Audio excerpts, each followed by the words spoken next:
Hi, and welcome along to the Supporters Club. This video today is brought to you today by 888 Poker. We're going to be having a word from them in a minute, but first of all, let me introduce our esteemed panel. Esteemed, I like using that word. It sounded like Laurie. I get it off a Laurie, right? Dan Potts is in the building. Listen, always great to have you on. Of course, Turkish, my co-host, and James, Mr. Statman in the building, right? And we got a great show coming up for you today. The subject is, has the project gone bang? Is it liftoff? Right? We're going to be discussing it with these guys. And I want you guys to get involved as well in the comments, because I really want to hear from you. Are we starting to see the fruition of this project? Are we starting to see how it's really developing? But just before we do that, a message from our sponsors. This video is brought to you today by 888 Poker. Use the link in the description to get £20 when you sign up. 888 Poker has loads and loads of amazing features for new players and pros alike. It's the next generation of playing online poker. The game has some great features that makes playing with friends or versus opponents even more fun.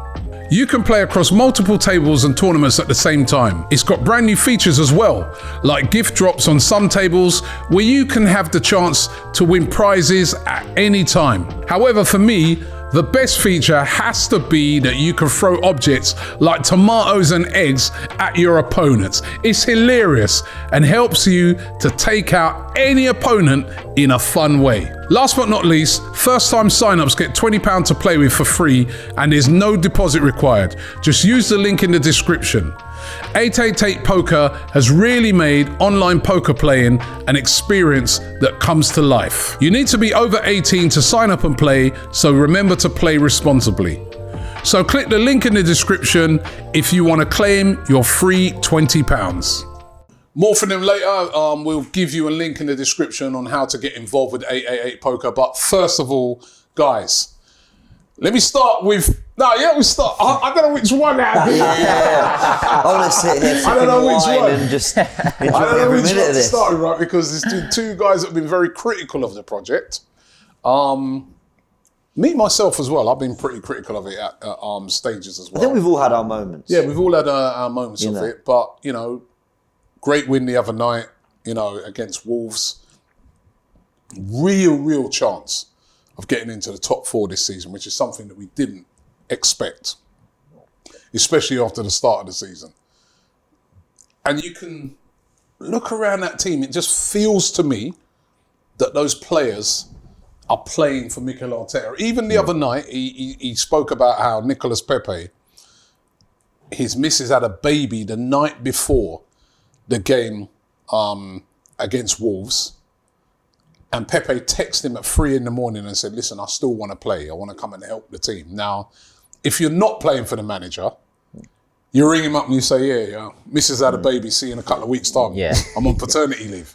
But he didn't. And he did come and help the team and got that goal, that vital goal that got us back into the game. I mean, are you starting to see the project? I think something that I did last night is I went and cooked a pie called Mr. Humble Pie, and I've put it in the oven, right? It's not going to be ready till May. It's waiting for me. Are you ready to It's eat? waiting for me to be eaten. Yeah? Please make me eat it, right? Can I join you on that? Yeah. Let's half It's it. big enough, bro. Dinner trust for me. 2. Nah, in all seriousness, last night I was buzzing, right? Everybody was buzzing. We're still up. Yeah, absolutely. I don't want to get too over the top and excited. But one thing you can't deny, whether you're Arteta in, whether you're project in, project out, this team are playing for the manager and they're playing for the shirt, more importantly. Yeah. Now, some people might think that's the same thing, but actually it's not, because there's a difference between playing for one manager and playing for the Arsenal. And I think majority of these players are playing for both now. And that's one thing that I looked at last night. Explain that. What's the difference between the two? So if you want to come to play for Mikel Arteta, there's a difference, isn't there? To come to play for Mikel Arteta or to come and play for the Arsenal. For me, you want to come and play for the Arsenal, but to do that, you're going to have to play under Mikel Arteta. Now, there might be some players way back when that he's had to remove culture-wise that just wanted to come and play for Arsenal, play for the Arsenal. I don't think any of them really bought into what Mikel Arteta was about. Now, whether, I've had question marks, I've had concerns, I think a lot of the players now I actually believe in the project and the process. Now, whether you think the process or project is going to work, that's another question. Because in their mind, they think it is. So that's what mattered to me last night. And that's why last night was a huge, huge win. Because for me, to have that massive game and that massive 3 points, it was already a huge game. Because of what we seen what happened with Burnley and Spurs, it made it even bigger. And I really thought to give a soft goal away like we did, I thought this is going to take mentality. And that's what we showed, not just against Wolves at home, but also away. Yeah. So that to me proves they're going to play for the shirt and for the manager. And that's what I think is probably the thing that I look at now and go, maybe, just maybe, we should get behind to see what's going to happen come May. But like I say, that pie's in the oven and it's just cooking away slowly. It's not like it's done. It's not gone bang for me yet. But do you know what? It's a slow cooking pie. I tell you, it's a pressure cooker that as well. Let's be real. It's some tense stuff. What's your thoughts on it? Look, I've been on the other side of the coin where I've been more backing the manager from day one. Very early on, I did feel like I was seeing what he was trying to do. And I think the one thing I've never moved away from, I've always said, whether he makes it Arsenal or whatever, I think in 10 years' time, we'll be talking about Mikel Arteta as a very good coach who would have done good things in the game. Everyone said, oh, he's his best mate. I couldn't shake the way Guardiola spoke about him, the fact he employed him as his assistant manager. That was Arteta's first job outside of, leaving Arsenal, outside of being a professional footballer. They headhunted him, didn't they? They really They absolutely wanted him. I knew the way he was being talked about in the coaching setup. Mauricio Pochettino, like 5-6 years ago, said, watch out for Arteta, he's going to be a big one. So I couldn't shake all that. And then I felt he had the right values and the right ideas, and I could see what he was trying to do. But where I was different was I started to fall away with time as I started to think, that Everton result, that was bad. Or why have we gone and lost to this terrible United side? Or why is it 2 years on, £200 million spent, we're still kind of talking about whether we might get sixth. But December, what a month.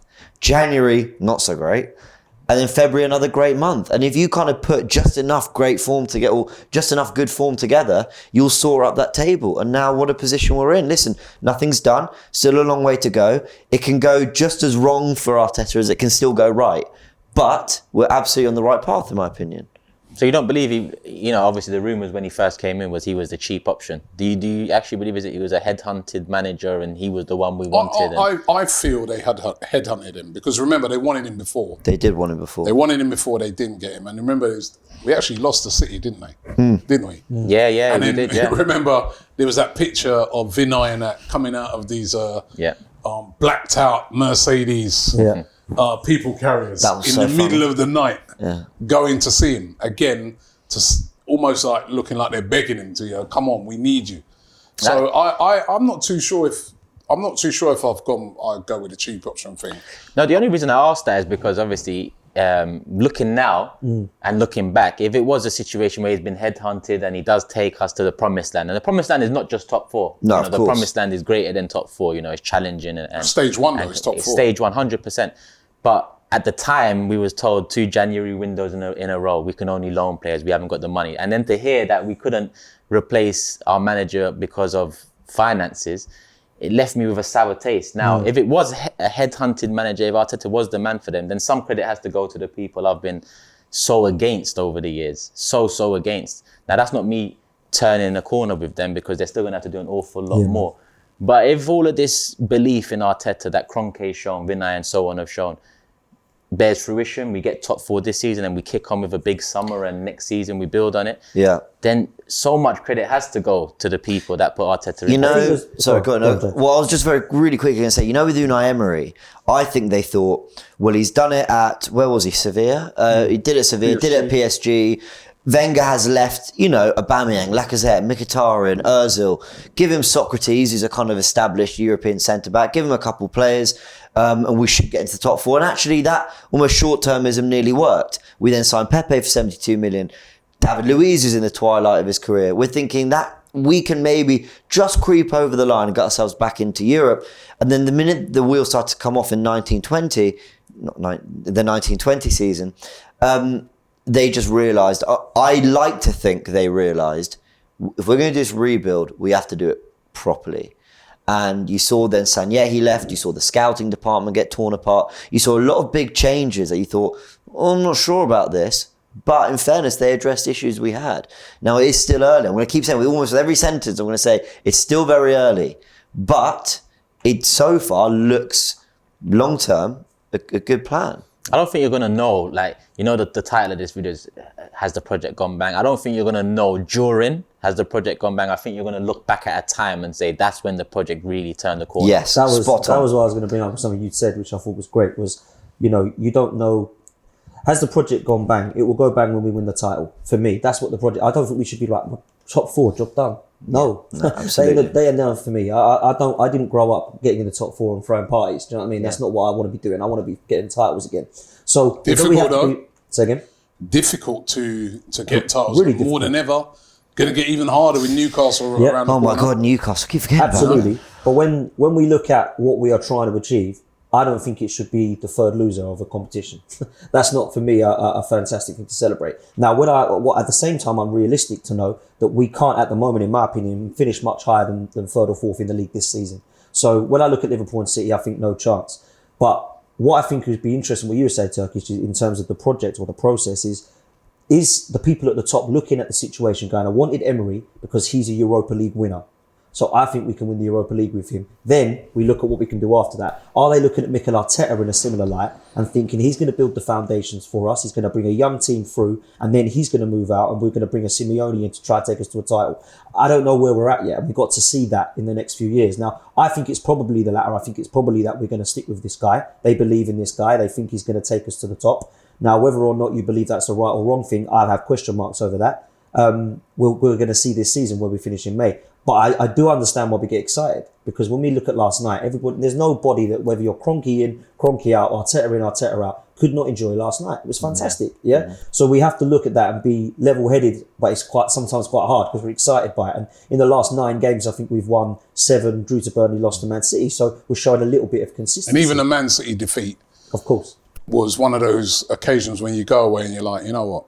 I can't have a go at those guys. I can't have a go at what maybe for the bit of indisciplines that were shown. But in general, the way we played, wow, I was kind of proud of that performance. Yeah. So, I mean, you're all saying it, the process has still got a long way to go. But are you definitely seeing signs that you like? Like I said, I think if all goes well, and to Kroenke's plan, I think we'll look back at this season, December in particular, February as well, and say the project really started going bang around these times. Because around these times is when we found consistency. Mm-hmm. It's around these times where, I mentioned it in my interview, this season, there's been setbacks. There was setbacks in the first 3 games, and in the international break, we bounced back. There was setbacks in November, December with the away losses to Liverpool, United, Everton. We bounced back. There was setbacks galore on and off the pitch in January from incomings and outgoings and COVID, getting knocked out of 2 domestic cups, the only cups we had a chance of winning this season, and a lack of real activity to improve the squad. But we bounced back from that as well. And it's not only bouncing back, it's a young squad that's bouncing back. And that's massive for me. And I think we all have our opinions, and opinions can be changed. And this is why I don't understand why people, get the whole, you're flip-flopping. You said you liked him. Now you don't like him. Now you do like him. Listen, that's one of my big bugbears. Ignore the flip-flop thing. Unbelievable thing. Someone can have an opinion on their football team and you can change your opinion, 100%. right? That's when a player can turn it around, a manager can turn it around. Just like a brilliant player, your opinion can kind of change. Aubameyang, who was for 2 seasons was God here right now as far as what he was doing, and then he fell right off the form. People showed a lot of patience with him until a lot of people was like, oh man, I mean, so your opinions can change. And I think on that, I think, because I've been quite consistent about not really understanding what Arteta's trying to do at times. And I think it was always that, come on, just keep going, because, the 3 games I was like, what's happening here? Like, we're bottom of the league. This is not a great start. What's that? Then we started to pick up again, and I said, do you know what? Go to Anfield and don't get battered. Got battered? Okay. Right. Go to Old Trafford. Don't lose. They're terrible. We lost. Go to Goodison Park. They ain't 1 in 12. Don't lose this one. We lost. I'm like, I can't watch much more of this. Like, what's happening? Then we go on a little bit of a run. I go, do you know what? He's picking it up again now. We get to January. Don't you dare go out them cups. Go out of both of them. I'm like, come on, man. Every single time I'm trying him to change my opinion. Please do it. And now we're starting to go on that consistent run again. And I'm thinking, let's put that pie in the oven. Let's see how humble it'll be towards the end of May. Because I want him to do it. I want him to prove to me that he's the right guy. I want Arsenal to win everything. I want Mikel Arteta to be one of the most successful managers in history. That's what I want. Will I get that? I really hope so. But you can add to that. You can add to that. The Villarreal exit. The form last season, signing I'm just Willian. talking about this season, but yeah. So almost, is it readdressing our expectations? I know Arsenal are a massive club, and maybe we shouldn't operate in this way. But do we have to almost look at some of the errors that have been made over the 2 and a bit years under Arteta? And I'm talking purely from a coaching management perspective, and go, young coach, first job, errors are going to be made. And I was going to say that. Is it about patience with the fans? The fans have to learn to be more patient. You look at a team like Tottenham, they've gone for those big names. Mourinho, they're all gassed up. They're like, Mourinho, man, he's a winner. We know at least he's going to win us a trophy. It didn't work out. It ended up in a car crash. They've now gone for Conte. Everyone's like, wow, what a big appointment, Conte. But they're still not performing. They're still not delivering. Maybe you look at our approach that we're taking, which is a more patient approach where we're building for even the players that we signed in the summer. There was no player that jumped out of those signings that you thought, wow, I can't wait. You know what I mean? Like, like with United like fans. Haaland or something? United fans who were like Jadon Sancho, Varane, wow. Yeah. He went like Ben White. He went, Tommy Asu. Ramsdale. Where a lot of fans were like, it's incredible. Yeah. But look at these players now, how they're soaring. And you look at those players, this is my personal opinion, when I look at those signings that he's made, I look at all of them and I say, I expect them to be even better next season. Yeah. Which, again, that's your patience that we're beginning to show. What we so is that an important thing, to be showing patience as fans? 100%, bro. But what it is, I keep on saying this. People call Arsenal fans impatient. We've been the most patient fans in the league. So when the same owners are trying to tell you again, be patient, your first instinct is, listen, we was patient with our greatest ever manager. We was patient with Arsene Wenger, a legend of the game, a legend at Arsenal Football Club, and you lot ruined that patience. But this is a different type of patience. Yeah, I agree. Because you've got, like James said, you've got a young manager who's coming, right? And he's making certain decisions that are not always bold, with the grain, you know what I mean? They're bold decisions. To let Aubameyang go is a bold decision. Let quite a lot of players go in January. Not to sign they went for Vlahovic, it didn't work out. They decided not to sign a striker. That's a bold decision, which, by the way, could still go wrong, because we're still, it's May, like you said. May's when the season ends. But they're bold decisions that he's making. So do we as fans have to be, as part of this process, when they say trust the process, do we have to be, right, I'm going to actually trust it? And that means that even if we lose next week, I think I'm still behind it. Do we have to learn that? Probably. Football doesn't allow for that.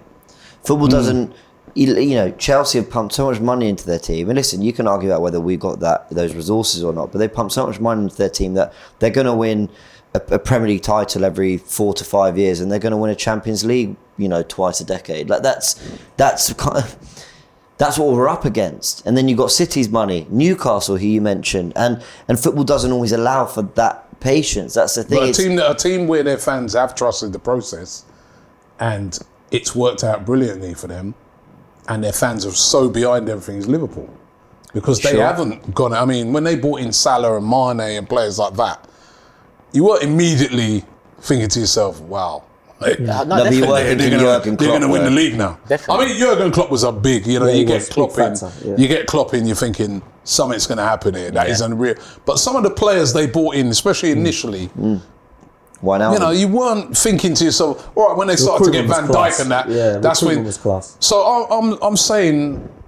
My thing is that before you go, my thing is that a lot of people get on my back about my pessimism. A lot of people call it negativity. Some people call it real. It's pessimistic about the club. Listen, I trusted the club in their move to Emirates Stadium. I trusted the club having sold all of our legends and going with a young core like Fabregas and Nasri and whatnot, I trusted the club when the British core came in after that last young European core crumbled. I've trusted the club an awful lot over the last 10, 15 years. And yes, we're being asked to trust again.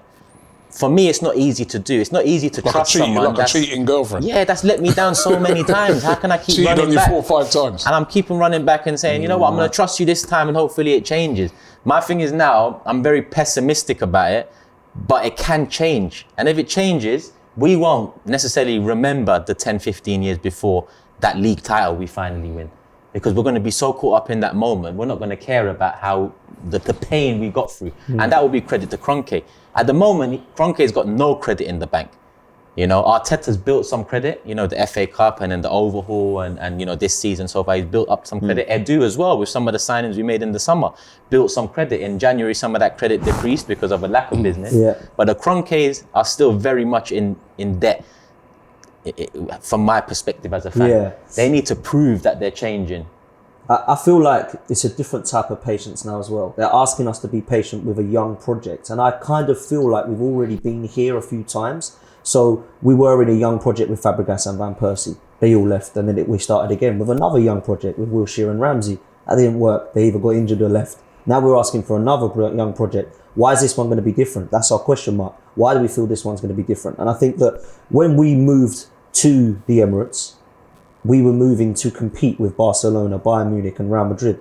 We already were at Highbury, you know. Yeah. We were in a final against Barcelona in 2006. So when people come back and say you have to be patient, we were patient in the 70s and 80s, remember? Yeah, but we didn't move to a 60,000 seat stadium to compete with Bayern Munich back then, did we? Yeah, it was a completely different era. You can't compare those eras. So when people say you need to be patient, Liverpool waited 30 years, I don't take that, because we moved here to compete with the best and be the best. So why are we accepting 6th as a good season now? That shouldn't be for me. But So do we now need to just say, you know what, forget all that now.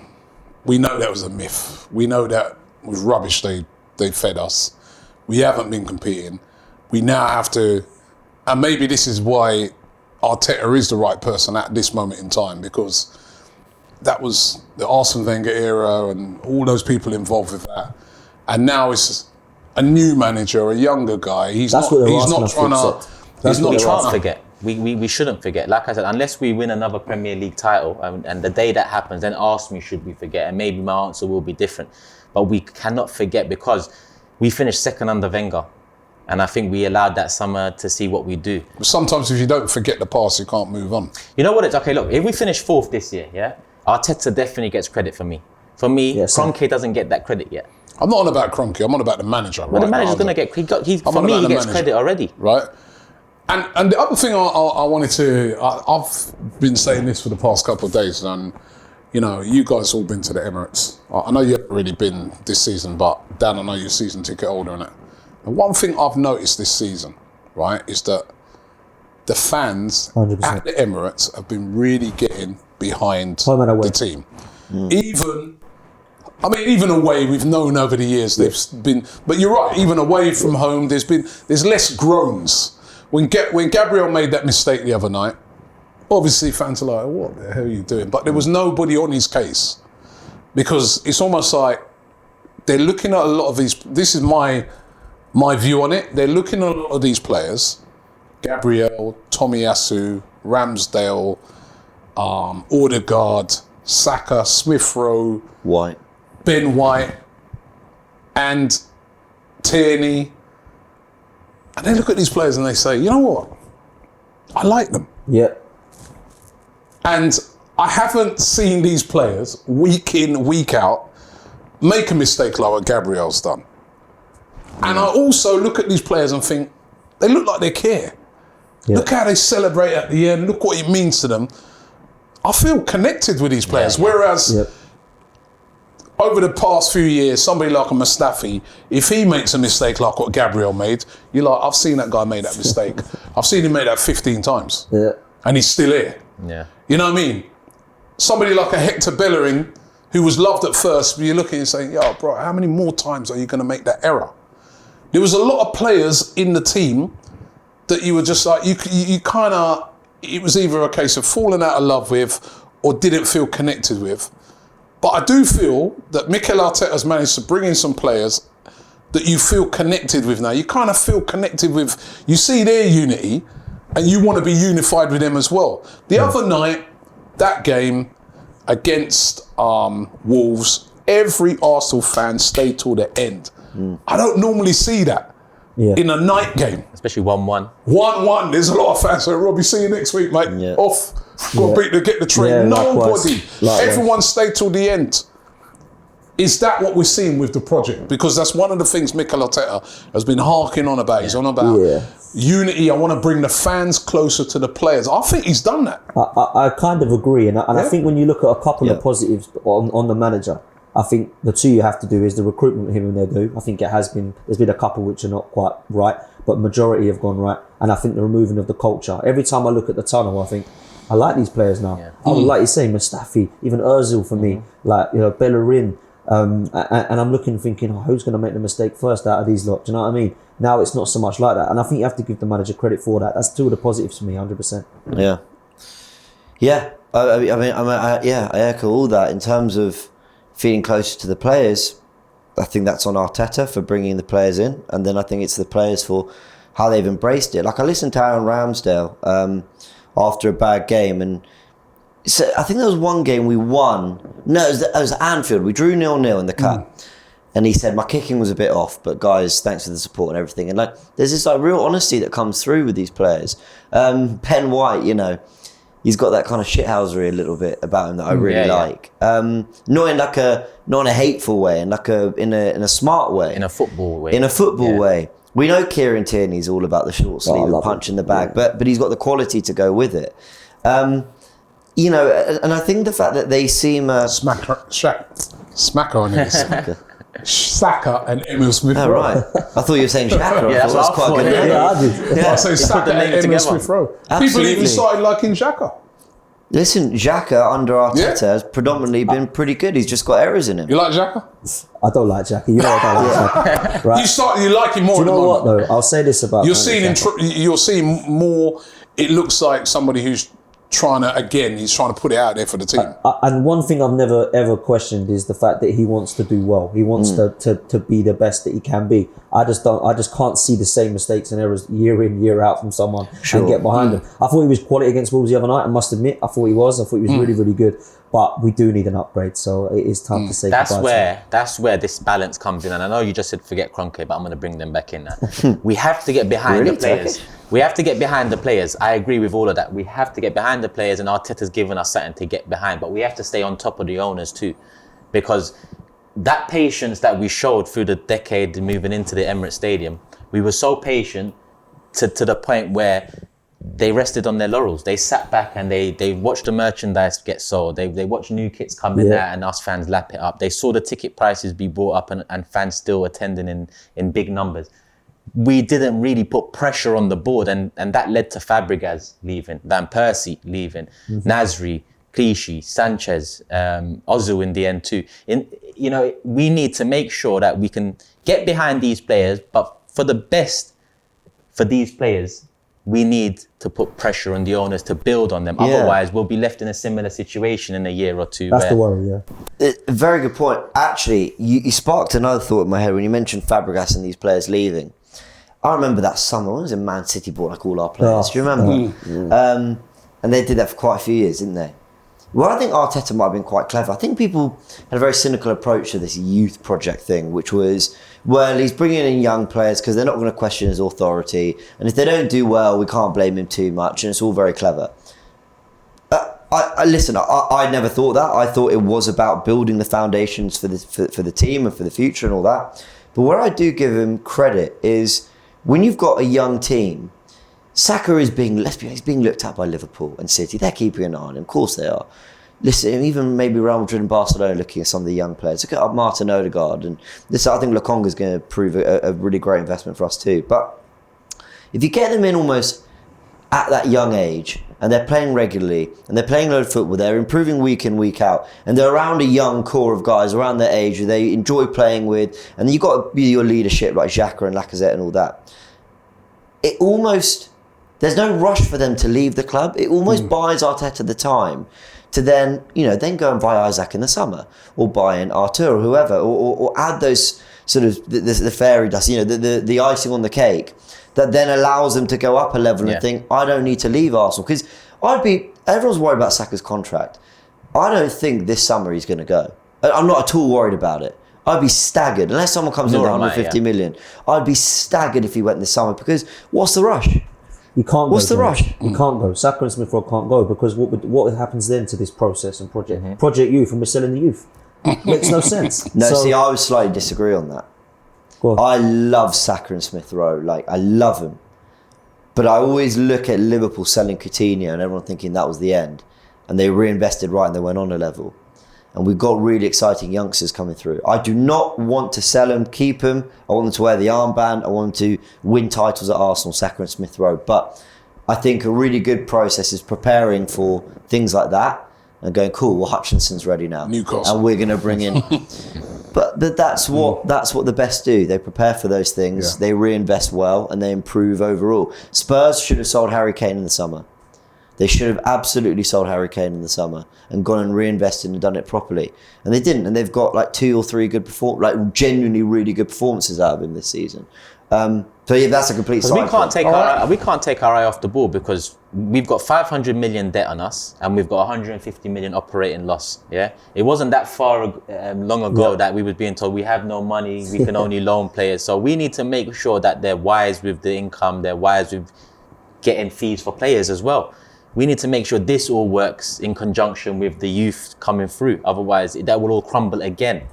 Yeah. Okay. Well, listen. Has the project gone bang? Has it gone bang? Not yet. Bang? Not yet.